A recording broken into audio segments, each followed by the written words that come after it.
IRGC के commander ने जो धमकी दी है वो इस बार और बड़ी है।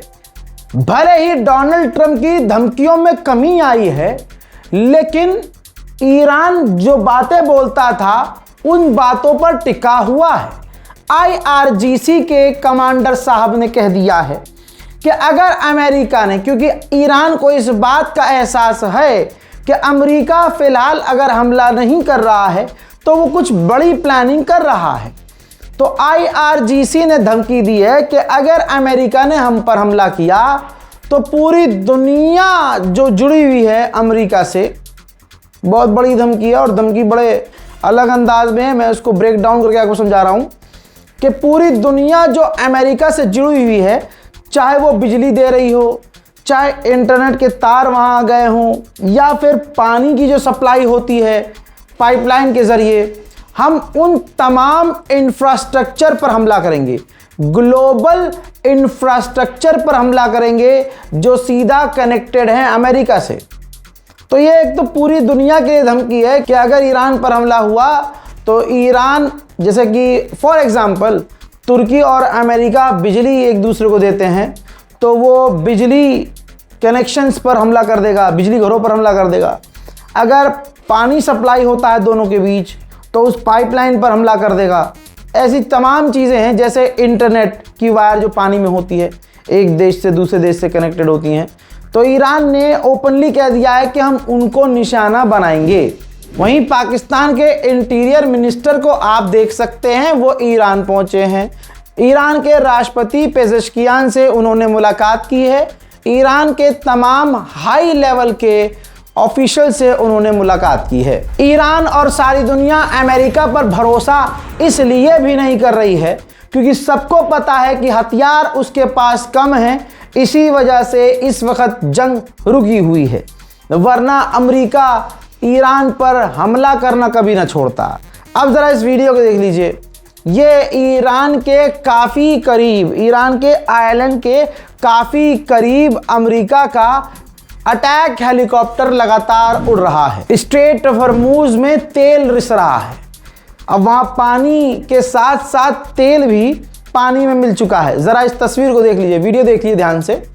ये हॉर्मूज में ईरान ने इतने सारे टैंकरों पर पिछले कई महीने से हमले किए, अमेरिका ने भी किए, कि अब स्ट्रेट ऑफ हॉर्मूज में ईरान के तट पर, ईरान के करीब वाले समुद्री इलाके में भाई पानी के साथ तेल आ रहा है। मोहतरम हजरात, ईरान के लारीजानी आपको याद होंगे। लारीजानी, शहीद लारीजानी याद नहीं तो खामनाई तो याद ही होंगे, जिसने अपने घर से निकलने से इनकार कर दिया, अपने लोगों को छोड़कर जाने से इनकार कर दिया, शहादत को कबूल कर लिया, कह दिया मरना हो तो मर जाऊंगा, अपने लोगों को छोड़कर नहीं जाऊंगा। ये शुजाअत, बहादुरी वाला काम था और हंसते हंसते सुकून से उन्होंने कुर्बानी दे दी अपने मुल्क के लिए। अब बताओ, ये बहादुरी थी या गुलाबी सुअर बहादुर है? क्योंकि नाटो की मीटिंग में जब तुर्की पहुंचे थे डोनाल्ड ट्रंप, तो जो कतर ने सबसे दुनिया का महंगा जहाज दिया था डोनाल्ड ट्रंप को, उस जहाज से वो पहुंचे थे। और जब मीटिंग खत्म हुई तो अमेरिका को, डोनाल्ड ट्रंप को इजराइल ने वार्निंग दी कि इस जहाज का इस्तेमाल ना करना, आप इस जहाज से आप वापस मत जाइएगा क्योंकि ईरान अटैक कर सकता है। शोल्डर गाइडेड मिसाइल जो होती है वो दाग कर आप पर हमला कर सकता है। जिसके बाद डरपोक की औकात ये थी, जरा ध्यान से देख लीजिए, यही वो उस दिन का वीडियो है कि डोनाल्ड ट्रंप उस जहाज से उतरे, वो बैठ गए थे उड़ान भरने के लिए, उस जहाज से उतरे जो एयरपोर्ट का केटरिंग ट्रक होता है, नॉर्मल एक ट्रक जिसमें केटरिंग का सामान ट्रांसफ़र किया जाता है, जहाज के पास ये वो केटरिंग ट्रक जाता है। चुपके से डोनाल्ड ट्रंप को उतारा जाता है, उस केटरिंग ट्रक में बिठाया जाता है और फिर चुपके से उन्हें दूसरे जहाज़ पर ले जाया जाता है। फिर वो वहाँ से उड़ान भरकर अमेरिका पहुँचते हैं। तो दोस्तों, जब आप इस तरह की हरकत देखने लगो कि सामने वाला इतना डर के रह रहा है, छुप के रह रहा है, अपने सबसे महंगे जहाज को छोड़कर वो दूसरे जहाज में चुपके से केटरिंग ट्रक में बैठ के जा रहा है, तो कम से कम इसे तो बहादुरी आप नहीं कह सकते। चाइना भी बीच में उछलने लगा था, हुर्मुज खुल जाना चाहिए, हुर्मुज में फीस नहीं लेना चाहिए। ईरान के कमांडर ने अपने मुल्क में चाइनीज़ टीम से मुलाकात की, गवर्नमेंट ऑफिशियल से, और उनसे दो टूक में बात ख़त्म कर दी, कह के कि देखो स्ट्रेट हुर्मुज खुलेगा नहीं चपटो, और किसी भी हालत में नहीं खुलेगा जब तक अमेरिका हमारी बात नहीं मान लेता, तमाम शर्तें नहीं मान लेता। ध्यान रखना चपटो, खुलेगा नहीं स्ट्रेट ऑफ हुर्मुज।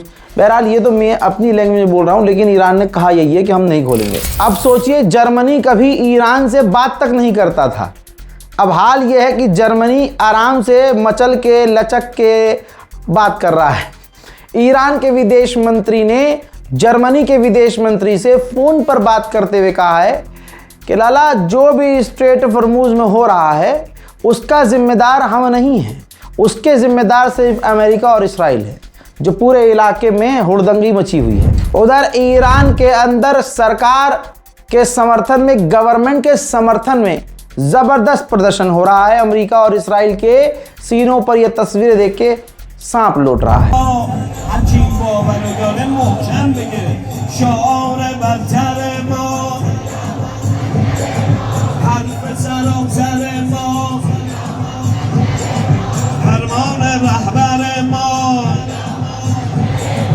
दुश्मन बराबर मौत,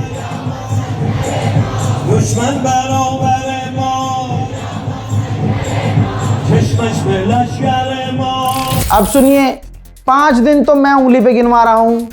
पहले दिन बोल दिया था मैंने कि अमेरिका सिर्फ अभी लल्लो चला रहा है, कुछ दिन शांत रहने के बाद फिर से धमकी पे आ जाएगा, क्योंकि तब कहा था कि बस डील होने वाली है, हुर्मुज की डील परसों हो जाएगी, कल हो जाएगी। डोनाल्ड ट्रंप ने कहा था मंडे को होने वाली है, याद है ना आपको? अरे भैया कमेंट कर देना, याद है ना आपको? सुनिए, अब फिर से औकात पर आया अमेरिका।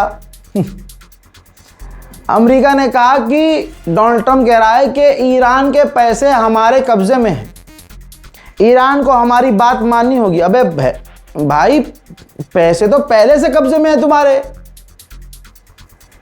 पैसे तो ईरान के तुमने पहले से सालों साल से बंद रखे हैं, जब्त कर रखे हैं, तो ईरान कौन सा झुक गया आज तक? तो देखिए, डोनाल्ड ट्रंप फिर से बड़बोली कर रहा है, कह रहा है कि ईरान को हमारी बात माननी होगी, वरना हम ईरान पर बहुत बड़ा हमला करेंगे। अरे भाड़ू, करता क्यों नहीं है? मना कौन कर रहा है? हम करेंगे। करे कब करेगा? कर बौखलाहट में क्या ही करेगा। एक पनामा का जहाज ईरान जा रहा था, अमेरिका ने उस पर हमला किया और उसको सीज कर लिया। उधर डोनाल्ड ट्रंप की इतनी फटी पड़ी है, अमेरिका की लंका लगाने वाला पूरी दुनिया में सिर्फ एक है, ईरान, ईरान, ईरान। कभी गुलाबी सुअर को दूसरे देश में अपने ही जहाज में बैठने से डर लगता है, चुपके से वो एक सड़ी हुई वैनिटी, सड़ी हुई गाड़ी में चुपके से बैठकर एयरपोर्ट की गाड़ी से दूसरे जहाज में ट्रांसफर होता है, फिर वहां से उड़ान भरते हुए अपने चूतड़ बजाते हुए ईरान से अमेरिका पहुंचता है। यहां तक कि अमेरिका में जहां गोल्फ खेलता है, अमेरिका में जहां वो गोल्फ, तस्वीर देखो ना यार, जहां वो गोल्फ खेलता है, वहां अमेरिका ने सिक्योरिटी के लिए ट्रंप की भाई एयर डिफेंस सिस्टम तैनात कर दिया है। एयर डिफेंस सिस्टम, ये बहादुर है कद्दू। अभी तो गुलाबी सुअर मान नहीं रहा था ना। अबे भैया, नाम है रजा गराफी और नाम ही है काफी। हम जो बोल रहे हैं वही हुआ है, जो बोलेंगे वही हो रहा है और वही होगा। अभी 5-6 दिन पहले मैंने क्या कहा था? अमेरिका के हथियार खत्म हो चुके हैं, अमेरिका की लॉन्ग रेंज की मिसाइलें खत्म हो चुकी हैं, अमेरिका के एयर डिफेंस सिस्टम के इंटरसेप्टर्स खत्म हो चुके हैं। ये रिपोर्ट CNN ने भी दी, बरतानिया के अखबार ने भी दी, न्यूयॉर्क टाइम्स ने भी दी। अमेरिका का गुलाबी सुअर अपने बॉल नोचता है। क्या ऐसे कैसे सच, ये कैसे बाहर निकल गया? उसने, डोनाल्ड ट्रंप ने इन्वेस्टिगेशन 2 बार लॉन्च करवा दी। ये अंदर की खबरें बाहर कैसे जा रही हैं? अब सुनिए आगे हजरात मोहतरम। जो अमेरिका, जो गुलाबी सूअर कल तक कह रहा था कि हमारे हथियार खत्म नहीं हुए, ये देखिए अब वो अपनी अमेरिकी मीडिया पर आकर कहता है कि हमारे हथियार इसलिए खत्म हुए, हमारे हथियार इसलिए कम हुए क्योंकि जो बाइडेन ने 300 बिलियन के हथियार यूक्रेन को फ्री में दे दिए थे। लो भाड़ू हर चीज में, जैसे मोदी सरकार कहती है ना नेहरू जिम्मेदार है, वो कहता है अपने फेल्यूर पर बराक ओबामा जिम्मेदार है, जो बाइडेन जिम्मेदार है, अलाना जिम्मेदार है, फलाना जिम्मेदार है। ये भाड़ू जिम्मेदार किसी का नहीं है, ये गुलाबी सुअर ये नहीं है कि जिम्मेदार, ये हकीकत है।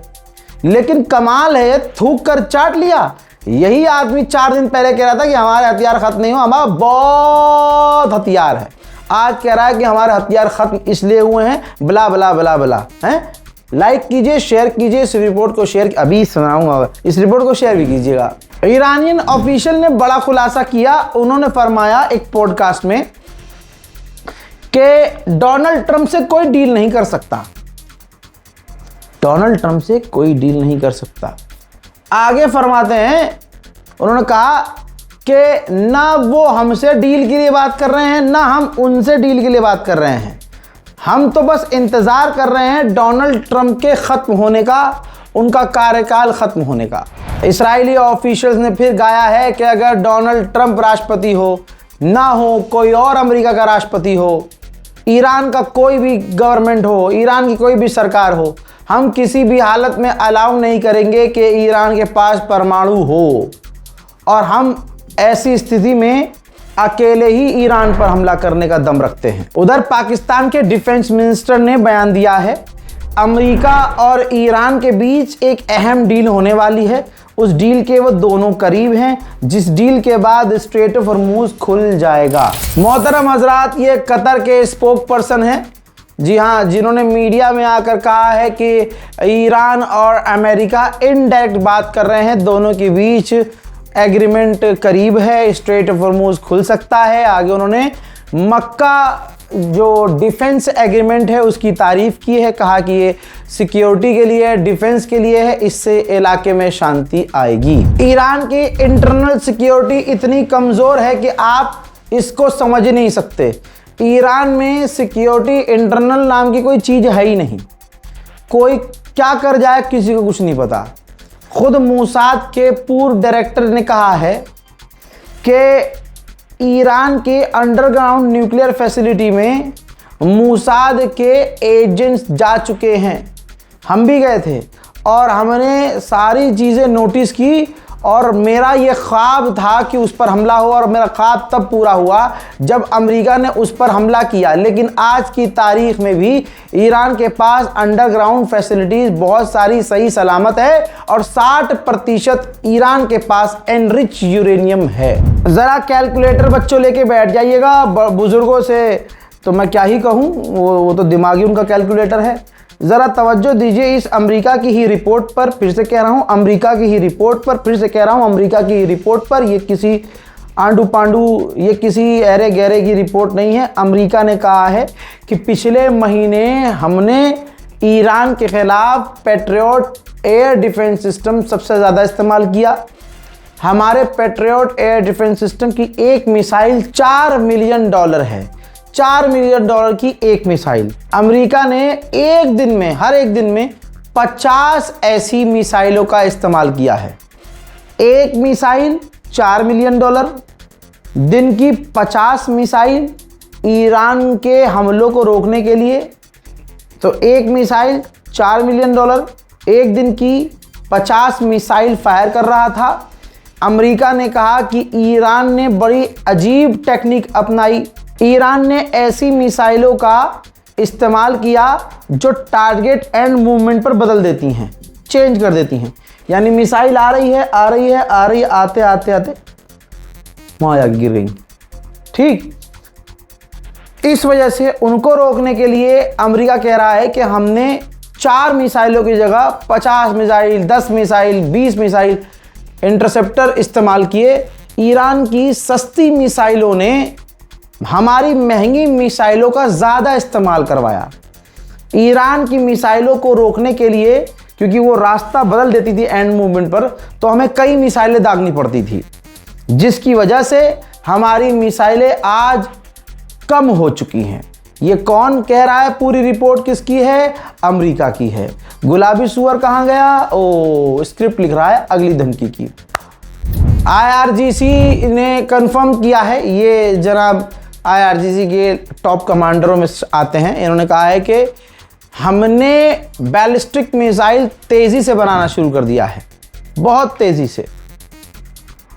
इतनी मिसाइलें हमने बना ली है जितनी वो फायर नहीं कर सकते, उससे ज़्यादा हम फायर कर सकते हैं।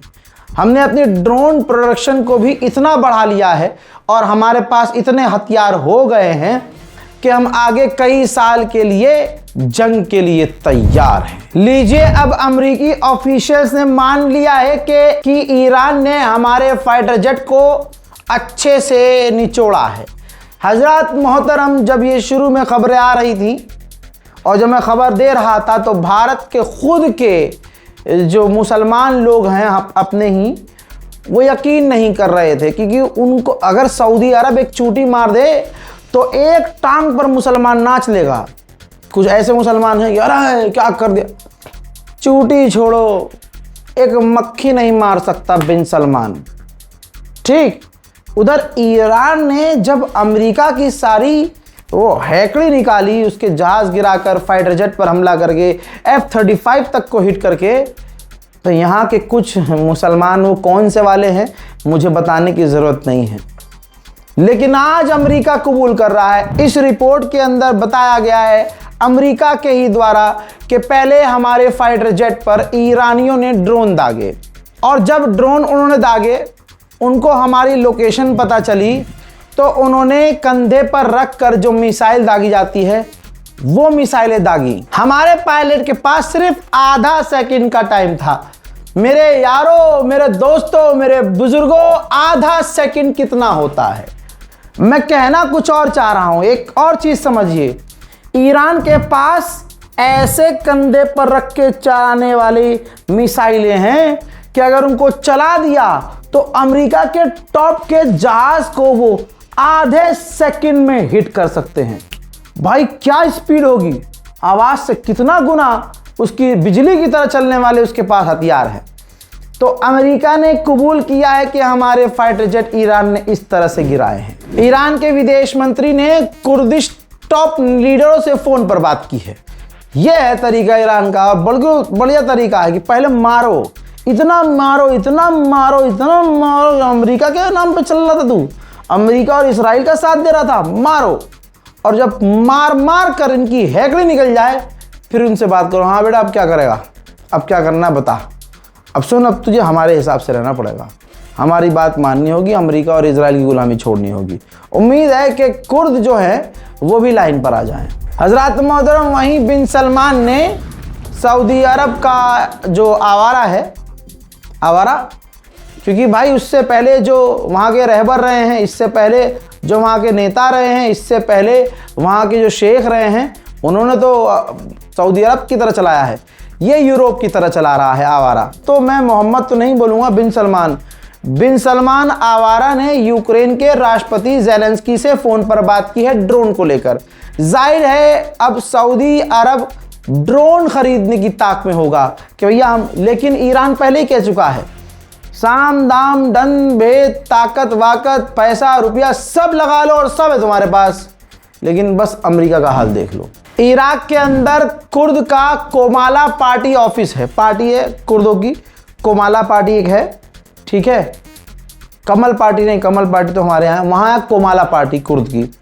तो उस कोमाला पार्टी के हेडक्वार्टर पर ईरान ने हमला किया है। मोहतरम हज़रात, अरब के तमाम देश कबूल कर चुके हैं, मान चुके हैं कि स्ट्रेट ऑफ हॉर्मुज़ ईरान के कंट्रोल में है, लेकिन बेगैरत ईरान से बात करके अपना नाक थोड़ी ना कटवाएंगे ना, गैरत की बात, उनके ईगो हर्ट हो रहा है।